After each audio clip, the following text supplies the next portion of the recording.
If you're wondering which gaming earbuds are worth your money, stick around. After we run through each product, I'll give you my personal take.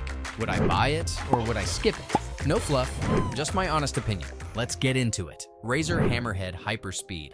These bad boys pack some serious low-latency wireless action that'll make your enemies rage quit. But the battery life is about as impressive as a wet napkin, lasting only around 3 to 6 hours, depending on your RGB addiction. The sound quality is surprisingly decent with good bass accuracy and works great with PlayStation 5's 3D audio, though the microphone setup feels like it was designed by someone who's never actually played a competitive game. Would I buy it? Maybe. They're solid for gaming, but at $200 you're paying premium prices for mediocre battery life and questionable build quality. Earfun Air Pro 4. These little budget warriors come swinging with Harman tuning and enough codec support to make an audiophile weep tears of joy, including LDAC and aptX lossless, but the soundstage feels more cramped than a New York apartment. The active noise cancellation actually works pretty well, and the battery life is excellent, though the call quality gets so aggressive with noise reduction that you'll sound like you're talking through a pillow filled with cotton balls. Would I buy it? Yes.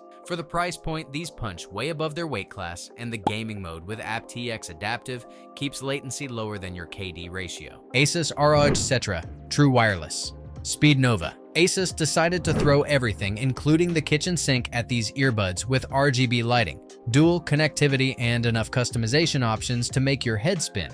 But they sound like a bass-heavy mess straight out of the box that'll make your ears bleed. The active noise cancellation is actually pretty solid, and the battery life can handle most gaming marathons, though the default sound signature is more excited than a kid on Christmas morning with piercing treble that could wake the dead. Would I buy it? No. Unless you enjoy spending hours tweaking EQ settings just to make them sound decent, these are style over substance at their finest. Turtle Beach. Scout Air. These no-frills earbuds get the job done with impressive low-latency gaming mode and decent overall soundscape, but they feel cheaper than gas station sushi, and the microphone quality is so muffled your teammates will think you're talking from inside a fish tank. The IPX4 water resistance is nice, and the touch controls actually work without making you want to throw them across the room, though the bass response is flatter than a pancake, and the build materials feel like they'd break if you looked at them wrong. Would I buy it? Maybe. They're solid for portable gaming at $100, but the cheap build quality and flat sound make them feel like a compromise you'll regret. HyperX Cloud Mix Buds 2. These comfortable little gaming companions offer decent sound quality with good treble and mid-range performance plus active noise cancellation that actually does something. But the bass response is weaker than my willpower around pizza, and I experience some annoying connectivity issues. The battery life is pretty solid at up to 26 hours total with the case, and the touch controls work without making you want to rage quit, though they're not going to blow your mind with premium audio quality. Would I buy it? Yes. They're great for gaming handhelds and mobile gaming with a comfortable fit and reliable performance, even if they won't win any audiophile awards. HyperX Cloud Earbuds 2. These wired gaming earbuds are like that reliable friend who shows up to every party but never brings anything exciting. They work with everything from PlayStation 5 to Nintendo Switch, thanks to their 3.5mm jack. But the sound is so hollow and bass lacking that explosions sound like someone popping bubble wrap. The 14mm drivers are optimized for mobile gaming and come with 4 different ear tip sizes, which is great because you'll need to find the perfect fit to compensate for their mediocre audio quality that makes them sound less full than even the older HyperX Cloud headsets. Would I buy it? Maybe. They're a complete package for anyone not picky about audio details. But there are better options if you actually want to hear your enemies coming. Razer Moray. These in-ear monitors are basically what happens when a rock band's stage equipment has a baby with gaming earbuds. They sit so deep in your ears, they practically become part of your anatomy, and the dual driver design with armature and dynamic drivers hits harder than a Dark Souls boss fight.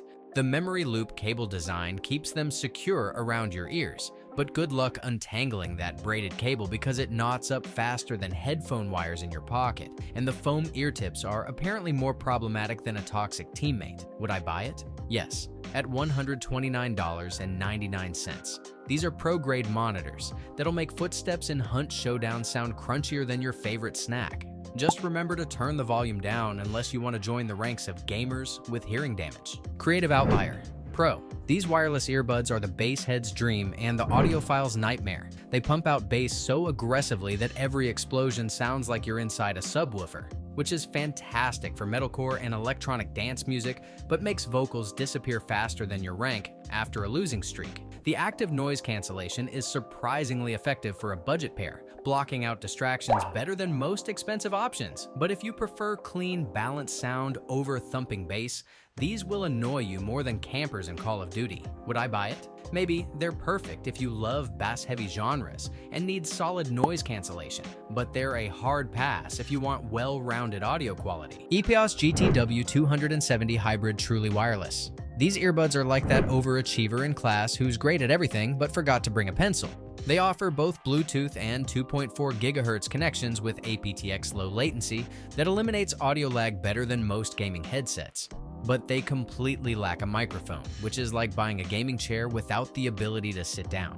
The sound quality is genuinely impressive, with clear bass and sharp highs that'll help you pinpoint enemies. Plus, the metal charging case feels more premium than most gaming peripherals. But the simplified controls and missing microphone make them less versatile than a one-trick pony. Would I buy it? No. At $150, having no microphone for a gaming headset is like buying a car without wheels. You'll need to get a separate microphone anyway. SteelSeries Arctis Gamebuds. These are basically the Swiss Army knife of gaming earbuds. They've got everything you could want, including 2.4 GHz and Bluetooth, 5.3 connectivity, active noise cancellation, and over 150 equalizer presets that'll make your game sound better than a movie theater. The 6mm neodymium drivers deliver incredibly wide audio with rich texture that makes even the quietest footsteps in competitive games sound crystal clear. Plus, they're comfortable enough for marathon gaming sessions thanks to research from over 62,000 ear scans. Would I buy it? Yes.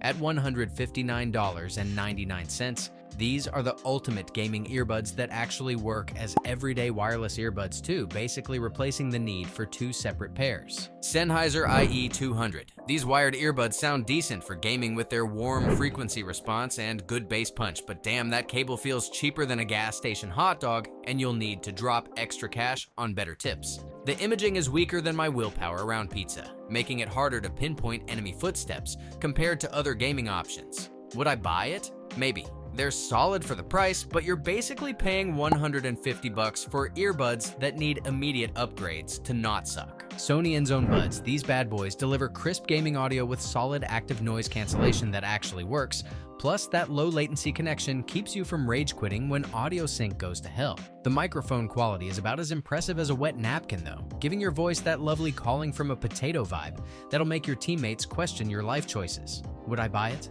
Yes, at $199. They're pricey, but the gaming performance and noise canceling make up for the trash microphone. Soundcore Liberty 5, out of the box. These sound pretty good with punchy bass thanks to dual sound tubes, but the highs are duller than watching paint dry, and you'll definitely want to mess with that equalizer. The active noise cancellation is surprisingly decent for the price point, though it struggles more with low frequencies than my bank account struggles with my spending habits. Would I buy it? Yes, they're solid daily drivers that won't break the bank, and the app customization actually makes them sound way better. SteelSeries Tusk. The detachable boom microphone on these things is absolutely fantastic and makes you sound clearer than your gaming skills will ever be.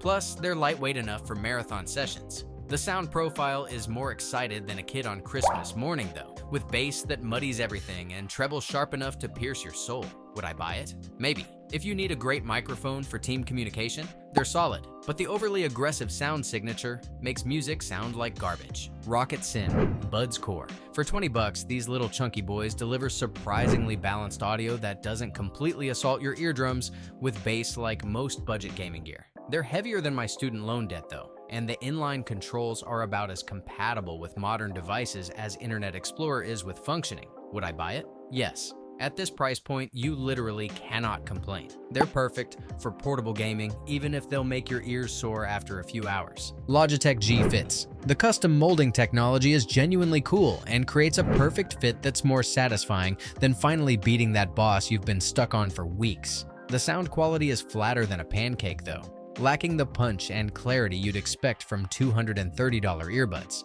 Plus, that custom molding is a one-time deal, so don't screw it up. Would I buy it? No. Paying premium prices for mediocre sound just because they fit well is like buying a Ferrari with a lawnmower engine. Sennheiser Momentum. True Wireless 4. These bad boys pack some seriously impressive sound quality that'll make your enemies hear you coming from 3 blocks away, but good luck actually using them for competitive gaming because the latency is higher than a stoner at a Snoop Dogg concert. The adaptive noise canceling is decent enough to block out your roommate's terrible music taste, but it's not quite as good as the Bose Quiet Comfort Ultra earbuds, which basically turn you into a deaf hermit. Would I buy it? Maybe. They're fantastic for single-player games where you want to hear every footstep and explosion in glorious detail. But for multiplayer shooters, you'll be dead before the audio catches up to reality. Thanks for watching. I hope this video helped you pick the gaming earbuds for you. If you have any questions, drop a comment below. Links to all of these products mentioned in this video will be in the description.